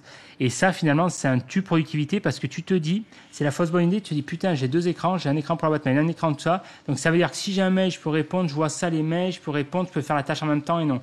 Et ouais, mais non, en fait. Parce que justement, tu es sur une tâche de fond, tu rédiges. Là, tu vois, tu rédiges un contenu. Donc là, à l'époque, je faisais beaucoup de manuels. Après, à la fin, j'ai délégué, on sous-traitait après la rédaction et tout. Mais je rédigeais les contenus aussi, des trucs comme ça. Tu vois, par exemple, tu rédiges un contenu, voilà, SEO, patati patata, pour les casques moto, etc. Putain, t'as un mail qui arrive, tu vois, distraction, tu vas tenter, tu vas, il y a un mail, attends, tu vois. Et ça, c'est pas bon, en fait, c'est pas bon. C'est pour ça que là, tu vois, au jour d'aujourd'hui, je suis beaucoup plus, c'est pour ça qu'honnêtement, depuis que j'ai quitté l'agence, depuis que je suis à mon compte, mais j'ai gagné en efficacité, mais quelque chose de phénoménal, hein, de phénoménal, parce que, déjà, j'ai le mono-écran, et puis surtout, je ne suis pas distrait, en fait, je peux organiser mon temps comme je veux. C'est-à-dire que là, je peux me faire des sessions de 3-4 heures à fond, où là, je vais travailler à fond sur des tâches de fond. Je vais pas être dérangé, en fait. C'est ça l'ennemi numéro un quand tu es en agence ou employé ou dans une structure, c'est ça, en fait. Et ça tue la productivité, mais vraiment, vraiment. Je pense qu'il faut s'organiser, tu vois. Pour travailler en équipe sur des moments, tu vois, genre par exemple, tu vois, le matin, c'est là où t'es frais généralement. T'arrives, tu vois tes collègues à la limite, allez, tu bois un café, tac tac, ceux qui fument une clope, tu fumes une clope, tac tac, merci, au revoir. Tu fous tes tâches de fond le matin, paf. Et l'après-midi, tu t'organises, tu vois, par exemple, après manger, tu es sur la digestion. Bon, allez, tu fais une tâche de veille, tu vois. Moi, c'est ce que je faisais à l'agence, souvent. Puis tu fais 1 heure de réunion, faut pas tomber dans la réunionnite, mais ça, j'aimais bien la réunion parce que c'était quand même vraiment un bouillon de culture, surtout avec l'équipe de référenceurs que j'avais, où chacun avait un avis différent. Et ça, c'est ce qui me manque à l'heure actuelle. D'ailleurs, effectivement, je me nourrissais de ça, le fait d'avoir cette équipe-là, qui avait vraiment des avis différents, où j'aimais bien mettre des avis en opposition. Des fois, je leur proposais les idées que j'avais, et des fois, j'attendais qu'ils me proposent leurs idées avant de proposer la mienne pour pas qu'ils soient influencés. Et ça, j'aimais beaucoup. C'est ce qui permettait de progresser, que chacun t'apporte sa vision là-dessus. Ça, c'est vraiment très intéressant. Mais voilà, vraiment, ça, c'est vraiment une tâche à la fois. Ok. Faire des tâches par lot, activer le mode bulk. Donc, traitement, par exemple, des mails 1 à 2 fois par jour. C'est-à-dire que là, tu vois, là, les vidéos, donc là, je fais des vidéos à la chaîne. Là, hier, j'ai fait 2-3 vidéos d'affilée. Ça peut m'arriver d'en faire plus. Ça dépend si c'est des vidéos de fond ou pas. Le montage, pareil, je peux enchaîner. Là, tu vois, quand j'ai fait la série d'interviews, là, quand j'étais en Thaïlande, j'ai fait les projets, j'ai booké, j'ai fait toutes les interviews sur une semaine. J'ai enchaîné tous les jours, paf, plusieurs fois par jour. D'accord. Voilà. Ça, je fais par série. Traitement des mails, pareil. Là, une fois que je vais finir la vidéo, une fois que je vais regarder si je vais traiter les mails, je vais ouvrir la boîte mail. Je vais traiter tous les mails d'un coup, les boîtes mail, boîte perso, boîte pro, paf. Une fois que j'ai tout traité, je ferme la boîte mail, merci, au revoir. Et je la réouvre éventuellement ce soir, par exemple. Donc, 1 à 2 fois par jour, ça suffit. OK? Donc, traitement de toutes les boîtes mail, fermeture. Pour les créateurs de contenu, par exemple, comme moi, tourne, par exemple, ce que je te disais, tu tournes plusieurs vidéos en série sur une même journée. C'est comme ça que j'avais fait quand j'avais testé le format short. Le format short qui avait beaucoup buzzé il y a quelques mois, même l'année dernière. J'avais testé donc YouTube Short, les TikTok et les Reels sur Insta, où en fait ce que j'avais fait pour être productif, l'avantage c'est que les shorts c'est rapide à tourner vu que le format c'est 1 minute maximum. En tout cas, si tu veux vraiment appliquer la même vidéo et la diffuser sur toutes les plateformes, je crois que c'est les YouTube Shorts qui sont limités à 1 minute, sinon TikTok c'est 10 minutes maintenant et Insta un peu plus. Mais pour diffuser sur toutes les plateformes, voilà, il fallait respecter 1 minute. Et ce que je faisais en fait, je me préparais pas un script, mais des lignes directrices, tu vois, à lire, ou même des phrases, des trucs comme ça, voilà. Et pour que ça soit, parce que là, le format short, en fait, ça demande d'être impactant. Donc, je mettais ça en amont et j'enchaînais les shorts. Et ce qui fait que je pouvais, dans la même journée, faire, par exemple, je sais pas moi, peut-être 30 shorts, tu vois. Faire 30 shorts. Donc, en une journée, j'avais 30 shorts. Même, par exemple, le mieux, c'est si tu as un format, par exemple, podcast, tu fais un podcast et tout. Et ben là, aussi, tu fais un format facecam sur YouTube. Tu récupères ça, c'est assez idéal, tu le segmentes en short, et c'est comme ça que, par exemple, tu peux avoir des shorts programmés sur un mois. Je programmais la publication sur YouTube Studio, sur TikTok, sur Insta. Je faisais ça sur l'outil qui est quand même assez peu connu de Facebook, Meta Business, et je programmais ça, j'automatisais la publication, ce qui fait qu'en gros, en 2 jours maximum, je faisais un jour tournage des shorts, un jour montage, et ensuite programmation, boum, merci, au revoir, j'avais des vidéos programmées sur un mois, ok. Bon, pour l'instant, j'ai mis ce format en stand-by parce que ça correspond pas vraiment à l'audience, vu que j'ai vraiment, quand je prends un sujet, je vais chercher en profondeur, et le short, tu survoles, en plus ça correspond pas à ma personnalité, ça demande de préparer un espèce de script pour être impactant, où du coup t'es pas naturel. Moi, mon style, c'est vraiment du total impro, du total comme ça, voilà, bref. Mais en tout cas, c'est comme ça que je fonctionnais, ok. Tournage de plusieurs vidéos en série sur la même journée. Montage de plusieurs vidéos en série. Bon, sauf quand ça prend du temps, tu vois, quand là je montais des interviews, là ça me prenait plusieurs jours hein, pour une interview, ça dépendait, mais voilà. Mais en tout cas, dans l'idée, ouais. Travail sur un seul client à la fois, ça c'est fondamental. Tu vois, par exemple, ce que je faisais donc quand j'étais en agence, et même là en tant que freelance, je travaillais sur un seul client à la fois. C'est-à-dire qu'à un moment donné, je dis ok, aujourd'hui, alors ça dépend le budget, le montant de la prestation que tu as vendu, mais par exemple aujourd'hui, j'ai travaillé que sur ce client-là, ou par exemple cette matinée, cette demi-journée ou cette heure-ci, tu vois. Tu alloues par exemple 1 heure, une demi-journée ou une journée par client en fonction du budget. Dire là, par exemple, tu vois, là je fais cette vidéo, il est 10h56, on va dire il est 11h. Il est 11h, tac, à 11h, je vais travailler sur le client Tartampion, hop, je coupe tout, merci, au revoir. vois. Donc pareil, mode de ne pas déranger et tout. Je note l'heure de début. Tac, tac, je me mets à fond sur ça, pof, pof, pof. Et admettons, à midi, j'arrête et tac, je vois ce que j'ai accompli. Ça, le fait de te mettre dans ce mode d'organisation, ça a un double avantage. À la fois pour toi, tu es hyper productif, tu es focus, tu perds pas de temps, ok? Tu as le temps, parce qu'en fait, tu as le temps de te plonger dans la tâche. Parce que le danger, c'est que si tu es dérangé en permanence, tu vas plus être absorbé par la tâche, tu vas sortir de la tâche, de cet état de flow finalement. Hop, tu as le mec qui va te demander un devis ou peu importe. Le temps que tu te replonges dans ta tâche, que tu reprécises le contexte, tu vas perdre un temps phénoménal. Et si tu as ça en permanence, c'est foutu. Okay, et l'avantage que ça a pour le client, moi c'est comme ça que je fonctionne aussi, c'est que c'est le plus rentable. C'est-à-dire qu'en 1 heure de temps, tu vas pouvoir lui délivrer un maximum de valeur. C'est pour ça que les clients apprécient de travailler avec moi. Déjà pour ma personnalité. Alors soit il y en a qui n'aiment pas, ça c'est comme ça passe ou ça casse, mais au moins je suis moi-même. Et parce que c'est vachement rentable pour eux en fait. Je leur délivre un maximum de valeur avec finalement le minimum de budget. Ils savent que s'ils payent 1 heure, ils en auront entre guillemets pour leur argent. Okay, je ne vais pas m'étendre sur des trucs qui n'amènent pas de la valeur comme faire des jolis rapports ou décider là. Je leur dis, il y a 2 options. Soit vous préférez l'option beau rapport, etc. Mais c'est pas ce qui va vous faire avancer dans le ranking. Ou soit on se concentre sur le fond. Donc je leur fais un mail, d'accord. Donc niveau design, c'est moins joli, mais par contre, il y a beaucoup plus de valeur allouée par rapport au temps facturé. Voilà. Ok. Et généralement, ils préfèrent ça. Notez l'heure de début de travail et l'heure de fin. Essayez de faire mieux la prochaine fois que tu traites la même tâche. Par exemple, ça c'est pour toi, tu vois. Si par exemple tu fais, je sais pas moi, alors, à toute proportion gardée bien sûr parce que chaque cas est différent, mais admettons, tu as un mec qui vient de voir un site, je sais pas moi, un site e-commerce ou peu importe la nature, tu vas analyser le profil de lien, ok, tac tac, tu vas voir par exemple au bout d'1 heure que ça vient du profil d'encre, il a trop abusé par exemple dans l'acquisition du nombre de liens dans le temps, ou c'est des trucs assez simples à voir, analyser avec l'expérience, à voir que c'est sa répartition des angles qui est pas bonne. Bon, ben ça, si la première fois, ça t'a mis 1 heure en fonction de la data analysée, la prochaine fois, c'est pas censé te prendre autant de temps, d'accord? C'est censé te prendre moins de temps, etc. avec l'expérience.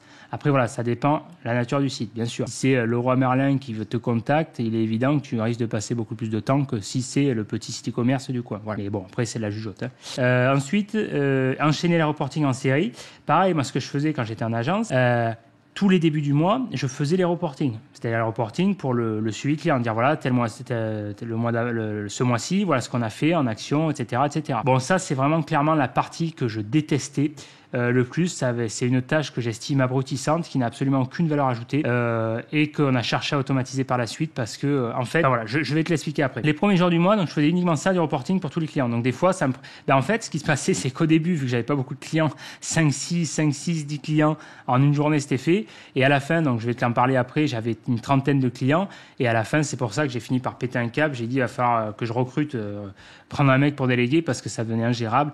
Et là, à la fin, justement, j'ai passé au maximum 3 jours. Je faisais 3 jours à faire du reporting. J'en avais marre. On en avait même des fois 1 semaine. Je dis, mais c'est quoi ce bordel? J'ai dit, là, j'ai été voir les patrons, les directeurs et compagnie. J'ai dit, il y a un problème. Là. Je dis, à un moment donné, c'est pas du tout rentable. 1 semaine, c'est pas rentable d'allouer 1 semaine de mon temps de cerveau à faire ce type de tâches-là, alors que ça serait beaucoup plus rentable de faire bosser sur la stratégie ou compagnie. Ok, voilà. Donc après, on s'est organisé. Je vais t'en parler après. On a développé des trucs. Donc domaine expiré, pareil, mais sur le principe, t'enchaînes. Tu fais que ça, reporting, parce que sinon, t'en finis pas, quoi. Parce que ton cerveau, une fois qu'il a noté un truc, t'as des automatismes. C'est le principe de l'apprentissage. Maintenant que tu sais marcher, tu n'as pas besoin de conscientiser, d'accord? Quand tu fais du vélo, c'est pareil. Ben là, c'est pareil. Une fois que tu as fait 1, 2, 3 reportings, au bout de 3 reportings, tu vas avoir des mécanismes que tu n'avais pas si tu étais le premier, le temps que ça se réactive. Au 4e, tu auras encore plus, ça sera encore plus limpide, etc. Au 10e, etc. Bon, au 30e, ça sera un peu moins parce que là, c'est surtout que tu seras lessivé. En fait, ton cerveau, il en a marre. Voilà.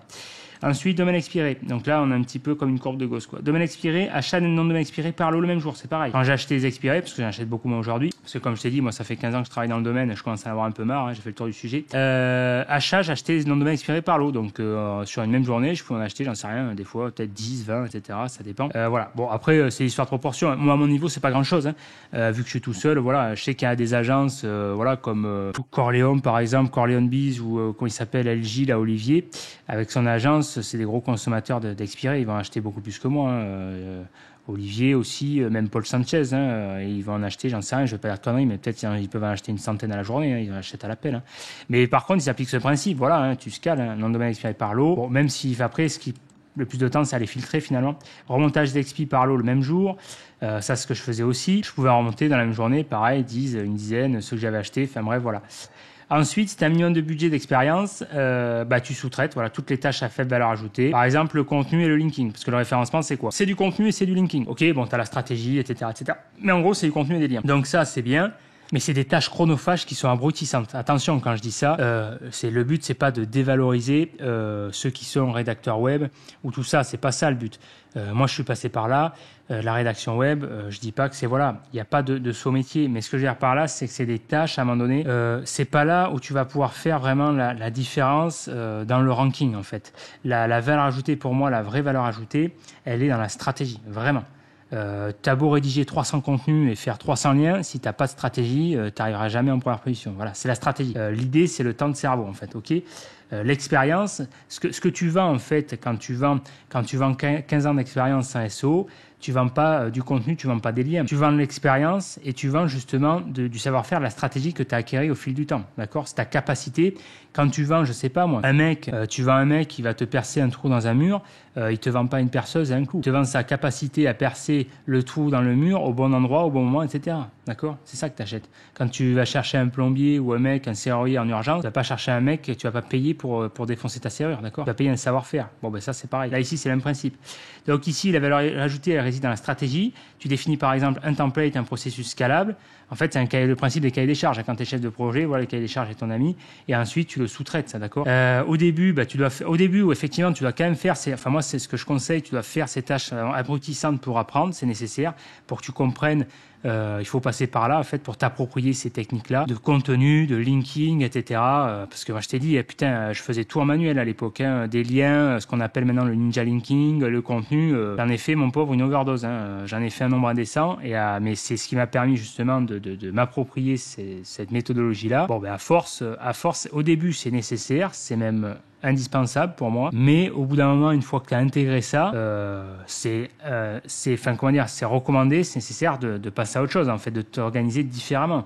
Sinon, tu vas consommer bêtement du temps de cerveau, tu vas t'abrutir, ça n'a aucun intérêt, vraiment. C'est dommage de sacrifier finalement l'expérience que tu as acquérie pour passer sur ces tâches-là, vraiment. Okay, tu vas sous-traiter ça avec voilà. Donc ensuite, une fois que le savoir intégré, tu automatises les process ou tu sous-traites tout simplement. Ok. Tu vois par exemple pour rédiger un contenu SEO, t'as pas besoin d'avoir 2 ans d'expérience en SEO. Je veux dire, tu formes le mec, tu lui fais un brief, voilà, tac tac. À la limite, tu passes une journée avec lui, tu lui dis voilà le fonctionnement, tac tac, le template que tu veux, etc. Merci, au revoir. Le mec, s'il a un cerveau, il intègre, il te fait ça, en fait. C'est le principe du travail à l'usine, d'accord? Bon, ben, les liens, c'est pareil. Les liens, le savoir-faire, c'est la stratégie. C'est dire, OK, sur tel projet, tel profil de lien, il va falloir créer tel lien à tel moment, répartir la capacité, la création de liens dans le temps, le timing, d'accord? Ce qu'ils appellent maintenant le deep linking ou je sais pas quoi, là. Peu importe le terme anglophone. Donc, répartir le nombre de liens en fonction du, comment on pourrait appeler ça, du profil du domaine à l'instant T, c'est-à-dire que tu vas pas en fonction si le nom de domaine, le site est neuf ou le site a un passif, un vécu, tu vas pas appliquer la même stratégie de lien et l'acquisition de liens dans le temps, tu vas l'adapter. Tu peux être plus bourrin s'il a un passif, s'il est vierge de toute stratégie, il va falloir être plus filou, il va falloir y aller avec une autre stratégie, plus à l'adapter, ok? Le pareil, répartir les encres de lien en fonction de la SERP, du mot-clé. Ça, c'est la valeur ajoutée, c'est de l'expérience et la stratégie. C'est ça que tu vends, c'est ça qui chiffre. D'accord, quelle a la valeur. Mais créer un lien, une fois que tu as ça, toi, tu fais la stratégie, tu fais la mind map, Moi, c'est ce que je faisais, en fait. Quand il y avait un projet SEO qui rentrait, je faisais la stratégie, ok, tac, tac, je faisais une mind map à l'ancienne, sur un papier, feuille A2, ok, tac, tac, en fonction de la problématique client, je me penchais dessus, tac, tac, ok, tac, tac. Une fois que j'avais ça, je faisais une réunion avec l'équipe, ok, qu'est-ce que vous pensez de ça? Ils me confrontaient avec leurs idées, tac, tac, on ajustait, ok, tac, tac. Après, il faut pas avoir ce côté, il faut garder à l'esprit que toi, tu as l'œil dans le guidon, ton équipe avec une autre vision peut t'apporter des pistes que tu n'as pas. Voilà. Okay, une fois que c'est calé, calé, ok, paf, alors c'est pas figé, mais en tout cas, tu as ce que j'appellerais la stratégie, la direction de départ, et ensuite adapter. C'est ça la valeur, c'est ça que tu vends, d'accord? Une fois que tu as ça, ok, tu vas dire, ok, là, tel lien, par exemple à ton équipe ou quoi, ça, tu vas me créer tel lien avec, par exemple, tel encre, comme ça, vers telle page, tac, tac, tu fais ce fameux tableau de correspondance. Une fois que c'est calé, c'est bon en fait, hein, toi, le fait de créer ces liens-là, d'appliquer le tableau de correspondance, t'as pas besoin d'avoir fait 5 ans dans le SEO, tu vois. Voilà, c'est ça. En tout cas, moi, c'est ma vision. Donc, automatisation des process au maximum. Développement d'un script pour générer des sites à la volée, par exemple. C'est ce qu'on avait fait après en agence avec des templates pour les landing pages. C'est le principe d'Argo Content. Mais de toute façon, la plupart des structures, finalement, se créent leur propre, ce qu'on appelle le logiciel maison. Développement d'une plateforme pour le reporting SEO avec génération de templates à la volée, c'est ce que j'avais fait développer à l'agence, justement. La plateforme de suivi et référencement pour améliorer, pour justement gagner du temps dans ces tâches abrutissantes qui, pour moi, n'ont absolument aucun intérêt de consommer. Pour moi, c'est absolument scandaleux, c'est un non-sens total de consommer une semaine de temps de cerveau et d'expertise sur un reporting, à faire chaque fois répartir, faire les mêmes phrases et tout. La valeur ajoutée, elle n'est pas là en fait, elle n'est pas d'en faire des tableaux. En plus, on utilisait le logiciel Yunda, à noter telle position à tel truc.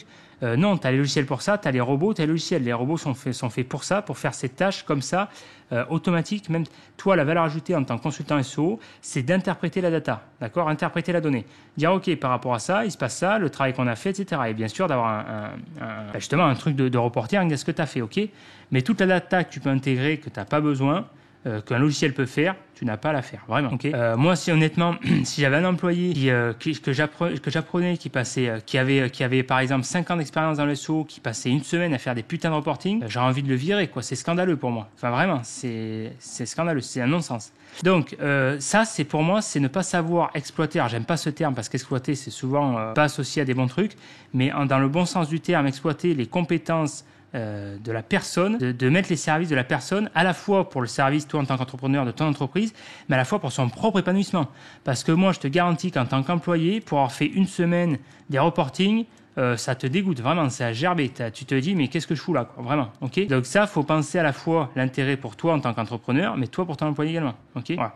Donc, et c'est là où les développeurs sont tes amis, quand même, c'est pour ça que pour moi les développeurs existent, ils ont été créés, c'est pour faciliter ce genre de tâches-là, pour te déléguer de ces tâches abrutissantes, quoi, vraiment. Donc la valeur ajoutée, ça je l'ai mis en rouge, en souligné, réside uniquement dans l'interprétation de la data par le consultant SEO. Développement, pareil, d'un template pour la rédaction de page SEO.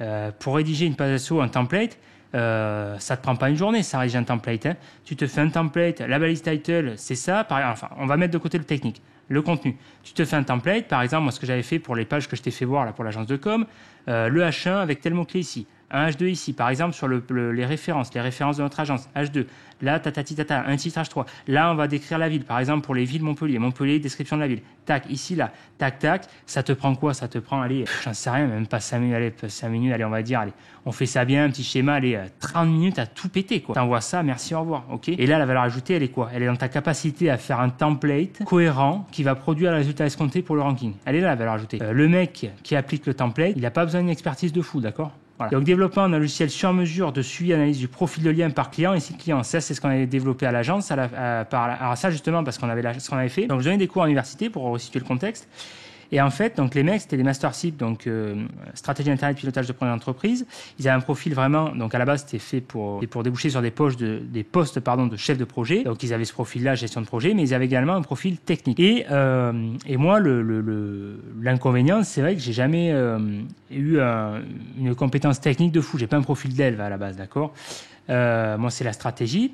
Et donc, on avait recruté également des profils développeurs. Moi, ce que j'appelle le profil hybride, c'est le profil historique du référenceur, développeur, référenceur. Et donc, il y en avait un il y en a deux, il y avait deux Guillaume différents, je vais pas citer les noms, mais il y a un des deux Guillaume. Justement, il avait ce profil développeur. Je dis, mais putain, à un moment donné, j'ai parlé avec le boss. Je dis, mais putain, mais c'est quoi ce bordel? C'est couillon quand même d'avoir un mec qui a des compétences dev et tout, vu qu'il a à la fois les compétences dev, à la fois les compétences SEO, il a connaissance des problématiques SEO, il pourrait les traduire en termes de dev. Et il n'y a pas besoin d'avoir des compétences de dev de fou. Et s'il a une limite de compétences, on fait passer à nos propres développeurs, en fait. On avait un développeur PHP procédural, un développeur PHP orienté objet. Bref, je dis, mais putain, on va faire un logiciel, quoi, bordel. Et bien là, on a fait développer un logiciel et c'était excellent. Alors, enfin, le but, c'était pas de faire un logiciel comme à Href ou quoi, mais un simple logiciel pour du reporting. Je te fais voir par exemple des exemples tout cons. Tu return la répartition des encres, par exemple, en camembert, comme Majestic, ok, en automatique, en fonction de la data remplie par le consultant SO. Encre plus URL de lien inséré dans un texte area. Par exemple, là dans le logiciel, tu rentrais tes clients, tu avais ton client Tartampion dans le secteur assurance, assurance auto, merci, au revoir. Tac, tu ouvres ton client, tu avais une fiche client comme un logiciel de CRM finalement. Tu rentrais, tu disais voilà, mettons, là aujourd'hui, tu as fait tel lien sur telle plateforme, sur tel forum ou enfin nous on était beaucoup friands du réseau de sites pour avoir le contrôle, ou alors sur un blogspot, sur tel XP ou sur tel nom de domaine, voilà, tu notes l'URL avec l'encre faite, c'est tout. Faut pas tomber dans l'usine à gaz. URL, encre, merci, au revoir.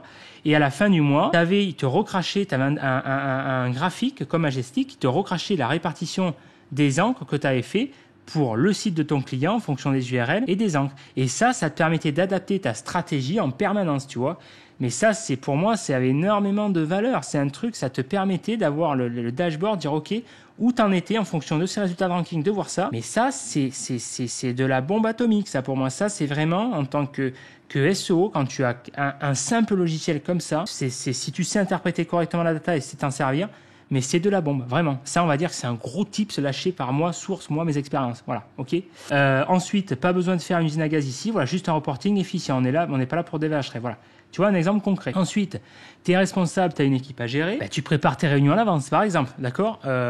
Moi, par exemple, ce que je détestais, c'est le syndrome de la réunionnite, notamment sur les grands comptes. C'est pour ça que j'aimais pas gérer les grands comptes. Parce que les grands comptes, c'est bien pour un petit peu dire, voilà, tu as la ref, tu as la référence et compagnie. Mais en fait, tu as le syndrome de la réunionnite. C'est-à-dire que tu vas passer plus de temps en gestion de projet qu'en temps technique effectif. C'est-à-dire qu'à la fin, moi, j'en ai tellement marre que du coup, je facturais ce gestion de projet. Et le problème, c'est que les réunions, alors c'est valable à la fois pour les clients et pour les réunions avec l'équipe. S'il n'y a pas de réunion préparée à l'avance, tu vas passer 1 heure, tu as Michel qui va parler de son week-end, tu as Janine qui va parler de son truc. Alors c'est très intéressant, c'est au moment de la pause café, mais au moment de la réunion, tu vas perdre un temps phénoménal en efficacité, d'accord? Donc qu'est-ce qu'il faut faire? Pas de secret, organiser. Tu prépares ta réunion à l'avance, tu commences par définir une date de début, une date de fin et l'objectif clair et mesurable de ta réunion. Voilà, tout simplement. Si tu arrives à la réunion par exemple à 11h, moi généralement je privilégie de souvenir, c'est ça, je privilégie en fin de matinée, d'abord début de matinée, tâches de fond, je faisais les tâches, traitais les mails, etc. Tac, tac, tac. 11h avant la pause déjeuner, réunion jusqu'à midi. Et là, on faisait, donc il y avait la tâche du jour, etc. C'était souvent en début de semaine d'ailleurs par rapport au reporting. Oui, parce que je sortais des réunions de direction. J'avais une réunion de direction à 10h et ensuite, enfin bref. Et donc du coup, je fais ça. Et au bout d'1 heure, si ta réunion elle n'est pas finie, moi ce que je faisais, je coupais carrément la réunion. J'avais défini une heure de fin, midi. Merci, au revoir. On n'a pas fini la réunion. On fera ça plus tard ou on s'organisera la prochaine fois pour être plus efficace. D'accord? D'ailleurs, ça a un nom, ça, dans les méthodes marketing. Je sais plus les noms, mais on s'en fout parce que le nom c'est juste pour se branler la quéquette. Mais du coup, ça, c'est un exemple concret, d'accord? Et là, tu es efficace. Sinon, tu pars dans la réunionnite, dans des trucs où tu vas perdre un temps fou, tu vas rien branler la journée. Voilà. Ok, ça va pas être efficace. Donc, une réunion réussie commence par définir un objectif clair, 1 heure de début, 1 heure de fin.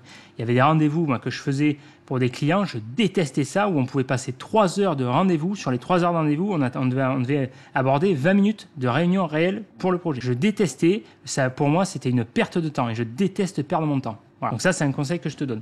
Okay. Ensuite, limiter le parasitisme de Skype au maximum. Skype, j'étais entre guillemets obligé de l'utiliser quand j'étais en agence parce que, vu que j'avais une équipe à gérer quand j'étais, les 3 quarts du temps j'étais en présentiel, mais des fois quand j'étais en remote et même quand t'avais un intégrateur en remote, t'avais un développeur également, une partie de l'équipe.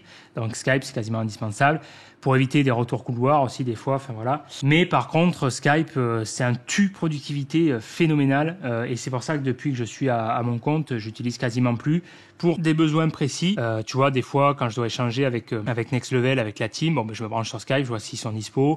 Quand j'ai fait les interviews pour capter les trucs, voilà, pour des besoins spécifiques, voilà. Mais sinon, là, tu vois, la Skype c'est fermé et je l'ouvre très très rarement.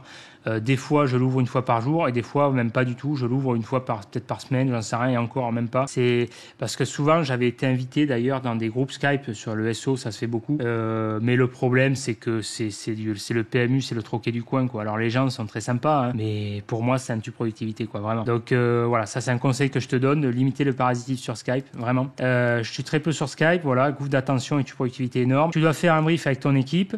Voilà, tu notes 1 heure de rendez-vous, par exemple, tu prépares ta réunion à l'avance. Tu dois faire, par exemple, tu es en remote, tu dis voilà, moi c'est ce que je faisais pour les interviews, enfin c'est du bon sens, mais je le précise quand même. L'interview, elle est à telle heure, par exemple, je sais pas moi, elle est à 15h. Bon, ben, tu dis à 15h, tu es sur Skype.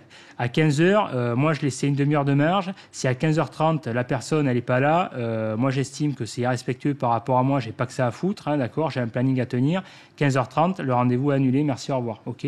Je laisse une deuxième chance. Ensuite, tu organises un deuxième rendez-vous. Et si c'est toujours pas bon, voilà. Ça, après, c'est une vision. Ça, c'est à toi qui vois. Mais voilà, c'est important d'être carré, l'exactitude, la politesse des rois, comme on dit. Okay, donc ensuite, tu as une stratégie SEO à définir pour un client. Ben, tu prends tout simplement ce que je te dis, une bonne feuille de papier, tu la dessines. Hein, okay, tu n'as pas besoin de ton PC pour ça. Tu mets ton PC en off. Moi, c'est ce que je faisais quand j'avais des grosses stratégies à préparer pour des pure players. Notamment, d'ailleurs, pour un des clients qui avait eu droit à un article sur le site et le blog d'un référenceur dont je ne citerai pas le nom. Voilà. Et donc, j'avais pris une feuille de papier, une feuille A2, tac, tac, tu fais ton schéma, paf, paf. Tu demandes à ton équipe, enfin, si tu es responsable d'équipe et que tu as une équipe de référencement, tu demandes à ton équipe, si tu as la chance, c'est quand même une chance, je trouve, dans ce cadre-là, pour vraiment ce bouillon de culture, être nourri à ce niveau-là, être confronté, c'est vraiment ce qui me manque à l'heure actuelle. Ce qui peut se retrouver avec en faisant des groupes, d'ailleurs, des groupes de 3-4 personnes, voilà, pour échanger là-dessus. Et donc, tu demandes à ton équipe de faire pareil. Tac, tu fais la stratégie, tac, tu prévois par exemple 1 heure. 1 heure, j'aime bien le créneau horaire, 1 heure, c'est un bon repère. 1 heure pour ce que j'appellerais une stratégie SEO complexe. Pas une stratégie basique, t'as pas besoin d'une heure et t'as même pas besoin de faire une stratégie sur papier. Une stratégie SEO classique, elle doit être limpide, elle sort ton cerveau en 2 minutes, t'as un process classique qui a été fait. Ça, j'avais un process qui avait été, j'avais préparé des templates pour ça d'ailleurs. Voilà, mais une stratégie vraiment, voilà. Et donc là, ensuite, tu demandes à chaque membre de ton équipe de faire pareil et rendez-vous dans 1 heure pour débriefing. Voilà. Tu fais une réunion, tu confonds les idées. OK?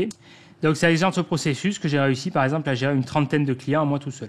Voilà. J'ai ensuite délégué, voilà, parce que j'en suis arrivé, c'était la limite, une trentaine de clients, je ne sais plus le nombre exact, je ne sais plus, 32, 33, 34, 35, je ne sais plus. Mais ça n'avait pas dépassé 35, c'était entre 30 et 35, peut-être 32, 33, bref, on s'en fout, une trentaine. Et donc, j'avais fait un fichier Excel, voilà, tac, tac, par client, j'avais les reportings, etc., etc. Et à la fin, ça devenait ingérable pour arriver à maintenir ce niveau de qualité dans la prestation, c'est-à-dire à la fois en termes de suivi, s'il m'appelle, allô Seb, ok. Et donc ça, c'est la relation client. Et pour le fond, quand même, le ranking, quoi. C'est-à-dire, et voilà. Mais donc, un exemple concret, tu vois, qui me vient, pour finir là-dessus, d'efficacité. Donc, je donnais des cours à l'époque en université, donc pour les Master CIP, stratégie internet, pilotage de projet d'entreprise. Et donc, quand j'étais à l'agence, donc, c'était quasiment impossible à la fin. En plus, qu'il y avait une réorganisation des bureaux et de la structure, c'était impossible pour moi de finaliser les tâches de fond. C'était très frustrant parce que j'étais en permanence dérangé, donc, par mon équipe, ça, je peux pas leur en vouloir parce que j'étais responsable d'équipe. Et le pire, c'est que j'adorais ça, hein, en tant que responsable c'est ce que je retrouve d'ailleurs, c'est pour ça que je me plonge à l'heure actuelle à fond dans le projet SEO Formaker. Je retrouve à mes premiers amours de transmission de compétences, de connaissances, de formation, vraiment d'être là pour eux, en fait, de me rendre disponible pour eux, pour les aider à monter en compétences. Au début, je pense que c'est la suite logique, c'est une aparté. Quand tu débutes dans un domaine, pas forcément SEO, en tant que technicien, tu travailles pour toi, tu as des choses à te prouver, tu es content. Et une fois que tu as fini de te prouver des choses, tu as réussi à dominer les premières positions, à faire des self-domination, à prendre des pénalités, à les lever, etc. Une fois que tu as fait le tour d'horizon, on va dire, voilà. Ensuite, tu passes dans une deuxième phase de transmission et d'aider aux autres à monter en compétences. Voilà. Et ça, je prenais beaucoup de plaisir à ça. Il y a une partie qui me plaisait pas dans mon rôle de responsable d'équipe qu'on me demandait, qui était d'avoir également la casquette du gendarme, où je devais avoir des fiches Excel pour noter la performance de mes collègues, voir s'ils étaient performants ou pas, et ensuite je devais en référer aux réunions de direction. Ça, j'aimais, je détestais ça. C'est pas quelque chose que voilà. Mais bref, ce que j'aimais pas, par contre, c'était voilà ce côté tâche de fond, parce que j'avais pas ce temps pour ça. Et donc du coup, quand je donnais des cours à l'université, j'en profitais pour négocier des jours en remote, travailler à distance. Et là, justement, j'étais vraiment efficace. Je prenais plaisir d'ailleurs à faire ces tâches. Et tu vois un exemple qui me vient, qui m'avait quand même marqué. Alors, c'était un rôle de responsable également d'équipe. J'avais rédigé donc des CGV, donc des conditions générales de vente, pour le référencement, pour le service référencement. On développait donc le pôle référencement. Et à partir d'un certain stade de maturité, donc je vais pas bien sûr révéler les chiffres d'affaires pour des raisons de confidentialité. Je pense que mon ancien boss ne serait pas content. Mais voilà, et donc du coup, je devais rédiger une ébauche des conditions générales de vente et ensuite pour les faire valider par le cabinet d'avocats. Je devais également définir la nouvelle stratégie SEO du groupe sur 5 ans, donc un prévisionnel, un plan d'action. Voilà, donc ça c'est les tâches de fond. qui nécessite d'être focus, de la matière grise et de l'énergie. Ok, donc c'est impossible à faire en agence, j'avais essayé, mais voilà. Et donc du coup, j'avais fait ça, une journée en remote, et en fait, j'avais halluciné de ma propre efficacité. En fait, j'avais réussi à rédiger ces CGV en 1 heure. J'avais défini la nouvelle stratégie faite également en 1 heure. Donc le matin, j'étais frais comme un gardon après le petit déj. J'avais fait ma séance de muscu, petit déj, et ensuite paf, voilà. Et 1 heure, 2 heures. Ensuite, j'avais traité les mails. J'avais une centaine de mails à gérer. Pareil, je me suis dit, oh putain, voilà comment je vais faire. En agence, ça m'aurait pris un temps fou. Pareil, en 1 heure. J'avais fait, j'ai pas noté, j'avais également fait une réunion avec mon équipe, donc sur Skype. Et pareil, mais en gros, en une demi-journée, j'avais commencé en une demi-journée, la matinée c'était réglé, merci, au revoir. Alors qu'en fait, si donc la journée était finie en 3 heures de temps sur les tâches de fond, vraiment des tâches de fond, et ce que j'aurais pas réussi à faire en une journée à l'agence. Parce que les tâches, en agence, ça m'aurait pris peut-être plusieurs jours pour faire des trucs, alors pas traiter les 100 mails, faut pas déconner, mais les CGV, la nouvelle stratégie, et ça n'aurait pas été aussi bien fait parce que vu que j'aurais été distrait, t'aurais Michel qui m'aurait demandé à faire un devis, t'aurais Janine qui m'aurait demandé de faire ça, t'aurais la chargée de com de voilà. Bon, bah à la fin, t'as plus envie de t'immerger, t'essaies de bâcler la tâche, merci, au revoir, tu vois. Parce que les tâches sont interrompues en permanence, enfin en tout cas, c'était responsable de service, voilà. Bon, je vais m'arrêter là, la vidéo est bien assez dense, ça a pris beaucoup plus de temps que prévu, mais je pense que c'est une vidéo qui est intéressante, qui peut te donner des pistes sur la notion d'efficacité. Voilà, c'est pas une vérité absolue, moi c'est un partage, je te partage ici ma vision, ma manière d'aborder, comment je travaille, tout simplement. Alors là, c'est en tant que, à l'agence, quand j'étais responsable d'équipe, gérer des projets, mais c'est valable même quand je suis à mon compte. Voilà, c'est une vision de travail. Dis-moi ce que tu en penses en commentaire. Ça m'intéresse vraiment. Ok, je vais m'arrêter là pour cette vidéo. Like cette vidéo si tu as aimé, ça donne de la force.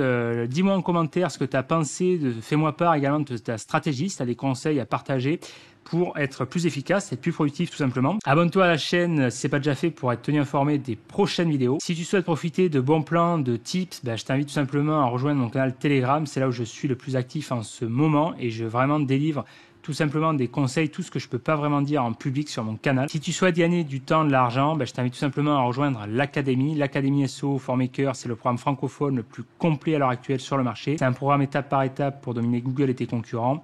133 étapes à suivre, 21 niveaux à débloquer, un accompagnement à chaque étape. C'est-à-dire concrètement, si tu as des questions, je suis là pour y répondre parce que je pars du principe que quand on apprend, on a des questions, ça fait partie de l'apprentissage. Ok, je te laisse prendre connaissance du plan de formation ici sur la page de présentation. La valeur ajoutée de l'académie, au-delà des types, des techniques avancées, tout, c'est vraiment la stratégie parce que c'est vraiment fondamental. La réussite d'une campagne de référencement passe par la stratégie. À l'heure actuelle, tu as le programme l'Académie Little, ok. Donc c'est le programme, on va dire, nu, avec l'accompagnement minimum, c'est-à-dire que si tu as des questions, j'y réponds quand même, ok. Et je réfléchis à l'heure actuelle, au moment où je fais cette vidéo, à sortir le programme l'Académie Live, où en gros, comme son l'indique, c'est un accès en plus, donc c'est l'Académie Little, mais avec un accès en plus au live et au coaching de groupe, c'est-à-dire que tu as un accompagnement collectif, c'est basé sur un système de cohorte, un accompagnement sur 5 à 6 mois, je pense partir sur 2 lives par mois, c'est-à-dire un live tous les 15 jours, c'est le bon compromis, je trouve, pour t'accompagner vraiment, te motiver, voir avec toi où tu en es, vraiment faire un suivi de projet tout simplement et à la fois que ça te laisse le temps pour toi de bosser, ok. Donc l'Académie Live c'est limité à 30 places, c'est-à-dire qu'au moment où les 30 places seront bookées, je fermerai les portes et ensuite il faudra attendre 5 à 6 mois de plus si je rouvre les portes, voilà, ok. Donc à toi de voir si tu es intéressé et en attendant, moi je te dis à de suite pour la prochaine vidéo.